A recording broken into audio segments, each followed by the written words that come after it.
وفاقی کابینہ نے آپریشن عزم استحکام کی منظوری دے دی ہے۔ وزیر اعظم شہباز شریف کہتے ہیں آپریشن میں شرپسند عناصر کے خلاف انٹیلیجنس بنیادوں پر کارروائیاں ہوں گی۔ عزم استحکام آپریشن میں عوام کو کسی قسم کی پریشانی کا سامنا نہیں ہوگا، لوگوں کے گھروں پر کوئی کارروائی نہیں کی جائے گی۔ آپریشن عزم استحکام ماضی کے آپریشن کی طرح نہیں ہے۔ دہشت گردی کی نئی لہر سے بلوچستان، خیبر پختونخوا سمیت پورے ملک کے متاثر ہونے کے خدشات ہیں۔ یہ نیشنل ایکشن پلان کا تسلسل ہے اور اسی کو آگے لے کر چلنا ہے۔ وزیر اعظم شہباز شریف کی زیر صدارت وفاقی کابینہ کا اہم اجلاس، نیشنل ایکشن پلان کی ایپیکس کمیٹی کے فیصلوں کی توثیق، آپریشن عزم استحکام کی بھی منظوری دے دی گئی۔ وزیر اعظم شہباز شریف نے کہا عام آدمی کی قابل تجدید شمسی توانائی تک رسائی یقینی بنانے کے لیے سولر پینل پر کسی قسم کی نئی ڈیوٹی نہیں لگائی جائے گی، شمسی توانائی ہر شہری تک پہنچائیں گے۔ وزیر اعظم نے ویژن عزم استحکام کے حوالے سے گردش کر رہی غلط فہمی اور قیاس آرائیوں کے حوالے سے ارکان کو اعتماد میں لیا اور کہا عزم استحکام کا مقصد دہشت گردوں کی باقیات، جرائم و دہشت گرد گٹھ جوڑ اور ملک میں پرتشدد انتہا پسندی کو فیصلہ کن طور پر جڑ سے اکھاڑ پھینکنا ہے۔ ذرائع کے مطابق وزیر اعظم شہباز شریف نے کابینہ کو اعتماد میں لیتے ہوئے بتایا کہ عزم استحکام آپریشن ماضی کے آپریشن کی طرح نہیں، صرف شرپسند عناصر کے خلاف انٹیلیجنس معلومات کی بنیاد پر کارروائی کی جائے گی۔ وزیر اعظم نے واضح کیا کہ عوام کو کسی قسم کی پریشانی کا سامنا نہیں کرنا پڑے گا اور نہ ہی لوگوں کے گھروں میں کارروائی کی جائے گی۔ اجلاس میں وفاقی کابینہ نے 11 نکاتی ایجنڈے اور مالی سال 2022-2023 کی قومی اقتصادی کونسل کی سالانہ رپورٹ پر غور کیا۔ کابینہ نے ای سی سی، کابینہ کمیٹی برائے قانون سازی اور کمیٹی برائے حکومتی ملکیتی اداروں کے فیصلوں کی بھی توثیق کر دی۔ وفاقی کابینہ نے عالمی ادارہ خوراک کی اسپیئر پارٹس کی شپمنٹ افغانستان بھجوانے کے لیے این او سی اور پیر روشن institute of progressive science and technologies کے پہلے ریکٹر کی تقرری کی بھی منظوری دے دی۔ وزیر اعلیٰ خیبر پختونخوا نے ایپیکس کمیٹی میں آپریشن کی مخالفت نہیں کی تھی۔ علی امین کنڈاپور نے دبے لفظوں پر آپریشن کی حمایت کا کہا۔ آپریشن عزم استحکام کے کوئی سیاسی مقاصد نہیں، معاملے کو پارلیمنٹ میں لایا جائے گا۔ P T I, J you آئی اور اے این پی کی تشویش کو دور کریں گے۔ آپریشن عزم استحکام پر تمام سوالوں کا جواب دیا جائے گا۔ وزیر دفاع خواجہ آصف کا کہنا ہے پی ٹی آئی دہشت گردوں کو واپس لائی، دہشت گردی پر قابو نہ پایا تو اس کے اثرات ملک بھر میں ہوں گے۔ عدلیہ نے آپریشن کی حمایت نہ کی تو یہ مؤثر ثابت نہیں ہوگا۔ یہ قومی کوشش ہے، صوبے اپنا حصہ بھی ڈالیں۔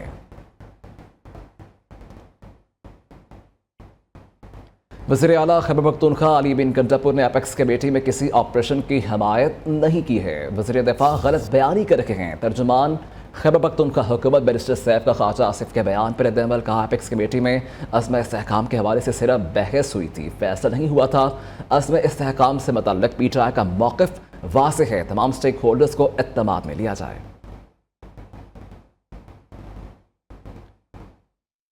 جماعت اسلامی آپریشن عزم استحکام پاکستان کے حق میں نہیں، امیر جماعت اسلامی حافظ نعیم الرحمان نے واضح کر دیا۔ کہتے ہیں فوجی آپریشن عوام اور فوج کے درمیان دوریاں پیدا کرتا ہے۔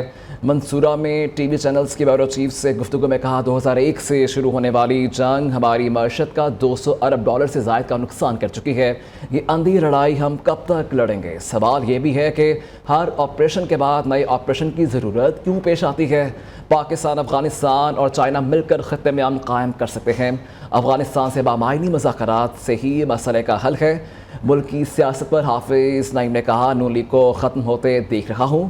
حافظ نعیم الرحمان کا کہنا ہے کہ لوڈ شیڈنگ، ظالمانہ بجٹ کے خلاف ملک گیر احتجاج سے مزاحمتی تحریک کا آغاز کر دیا ہے۔ جماعت اسلامی 28 جون کو بجلی کی تقسیم کار کمپنیز کے دفاتر کے باہر احتجاج کرے گی۔ ملک بھر کے ایکسپورٹرز نے بجٹ کو مسترد کرتے ہوئے ایک دن ایکسپورٹ بند کرنے کا اعلان کر دیا ہے۔ ایکسپورٹرز نے عوام دشمن بجٹ کے خلاف بلیک ڈے منانے کا اعلان کر دیا، جبکہ تاجر رہنما جاوید پہلوانی نے کہا ہے کہ مطالبات نہ مانے گئے تو ملک بھر کے ایکسپورٹرز فیکٹریاں بند کر دیں گے۔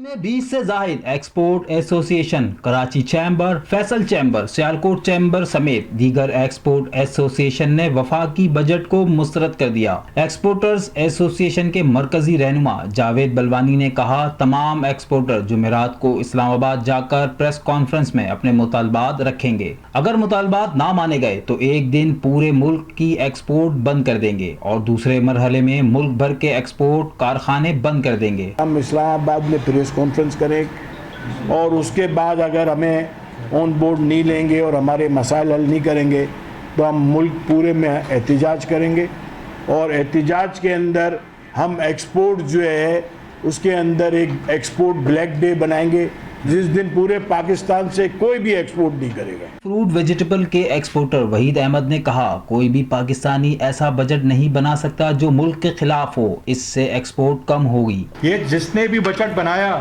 میں اس کو فرینڈلی نہیں سمجھتا, میں خود بھی کہتا ہوں یہ پاکستان نہیں یہ بجٹ نہیں بنا سکتا اپنے ملک کے خلاف. 1 جولائی جب آئے گی اس کے بعد لوگ چھلانگے ماریں گے جو مہنگائی ہونی ہے, غریب بیچارہ اور پس جائے گا اس ملک کے اندر. صدر Karachi chamber of commerce Iftikhar شیخ نے کہا یہ بجٹ ایکسپورٹ کے خلاف ہے. بجٹ میں کسی بھی چیمبر سے مشاورت نہیں کی گئی. اگر ایکسپورٹرز کی تجاویز نہ مانی گئی تو ایکسپورٹس بند کر دی جائیں گی. کیمرامین منظور حسین کے ساتھ Kashif Munir, new news Karachi.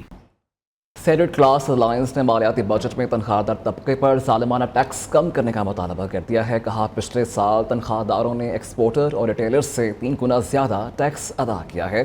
Karachi press club میں پریس کانفرنس کرتے ہوئے سیڈڈ کلاس الائنس کے اراکین نے کہا کہ پاکستان کے تنخواہ دار طبقے پر ٹیکس کا بوجھ پہلے ہی بہت زیادہ ہے.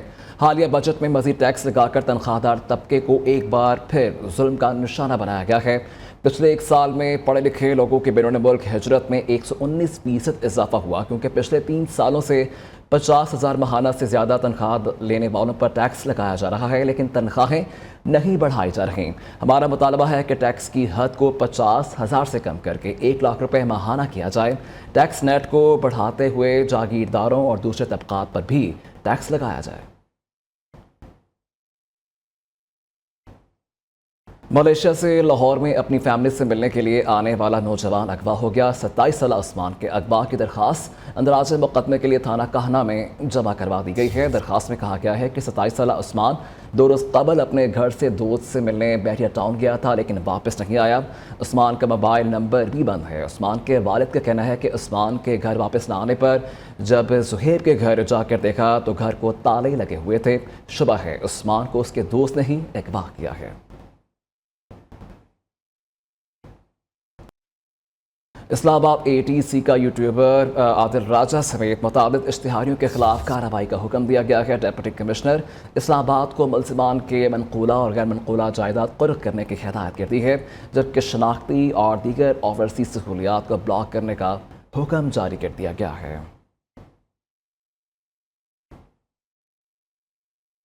پشاور کے نواحی علاقے بٹبھیر میں جائیداد کے تنازع پر خون کی ہولی. ایک ہی خاندان کے 9 افراد کو قتل کر دیا گیا.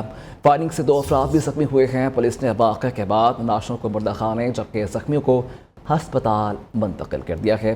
رپورٹ کر رہے ہیں پشاور سے محمد اعجاز آفریدی. بٹبیر میں جائیداد کا تنازع 9 جانیں نگل گیا. قتل ہونے والوں میں 4 خواتین اور 5 بچے شامل ہیں. پنجاب سے بہن کے گھر آئی مہمان خاتون بھی گولیوں کا نشانہ بن گئی. فائرنگ سے زخمی 2 افراد لیڈی ریڈنگ ہسپتال میں زیر علاج ہے. پولیس کے مطابق واقعہ جائیداد کے تنازع پر پیش آیا جہاں 2 مسلح ملزموں نے گھر میں گھس کر اندھادھند فائرنگ کی اور فرار ہو گئے. SSP انویسٹیگیشن نے ملزموں کی گرفتاری کے لیے ٹیمیں تشکیل دے دیں. پولیس نے واقعے کا مقدمہ درج کر لیا. جاں بحق افراد کی لاشوں کو پوسٹ مارٹم کے لیے مردہ خانے منتقل کر دیا گیا. کیمرامین عاقب جاوید کے ساتھ محمد اعجاز آفریدی, نیو نیوز پشاور. فیصل آباد کی سڑکیں ٹوٹ پھوٹ کا شکار ہو گئی ہیں. شہری کہتے ہیں الیکشن میں امیدواروں کی جانب سے ترقیاتی کاموں کے وعدے اور دعوے تو بہت کیے گئے مگر کام نہ ہونے کے برابر ہیں. ٹوٹی سڑکوں سے گزرنا محال جبکہ منٹوں کا سفر گھنٹوں میں طے ہوتا ہے. اس وقت ہمارے نمائندے ساجد خان ہمارے ساتھ موجود ہیں. ڈیٹیلز ان سے لے لیتے ہیں. جی ساجد, آگاہ کیجیے گا. جی بالکل, سنتی شہر کی سڑکیں ٹوٹ پھوٹ کا شکار ہیں. اگر دیکھا جائے تو شہر کو ملانے والی جتنی بھی سڑکیں وہ تمام کے تمام جو سڑکوں پہ کھڈے پڑے ہوئے دکھائی دیتے ہیں جہاں سے ٹریفک کی روانی جو ہے بری طرح متاثر ہو کے رہ جاتی ہے جس کی وجہ سے شہریوں کو وہاں سے گزرنا محال ہوتا ہوا دکھائی دے رہا ہے. شہریوں کو کہنا ہے کہ ٹوٹی سڑکوں میں سفر کرنا جو ہے ایک تو گاڑیوں کو نقصان ہوتا ہے, دوسری طرف جو ہے موروں کے مرض میں مبتلا جو شہری ہیں وہ تکلیف میں مبتلا ہوتے ہیں. اس کی وجہ سے شہری جو ہے اذیت میں مبتلا ہیں. ایک طرف تو شہر کی اگر تمام سڑکوں کی بات کی جائے تو وہ ٹوٹ پھوٹ کا شکار ہیں, دوسری طرف اگر اندرون شہر کی سڑکوں کی بات کی جائے تو وہ بھی ٹوٹ پھوٹ کا شکار ہیں. لیکن ضلعی انتظامیہ کی جانب سے ان کو ریپیئر کرنا, ان کی مرمت کرنے کے حوالے سے کسی قسم کے اقدامات کیے جا رہے ہیں جس کی وجہ سے عام شہری اور ٹریفک گزرنے میں شدید مشکلات کا سامنا کرنا پڑا ہے. شہری جو ہے ان کھڈوں سے بچ کے اپنی گاڑیوں کو بچا کے گزرنے کی کوشش کرتے ہیں لیکن اس کے باعث جو ہے حادثات کا بھی شکار ہوتے ہوئے دکھائی دیتے ہیں جس کی وجہ سے جو عام شہری وہ پریشانی میں مبتلا ہو رہے ہیں. جی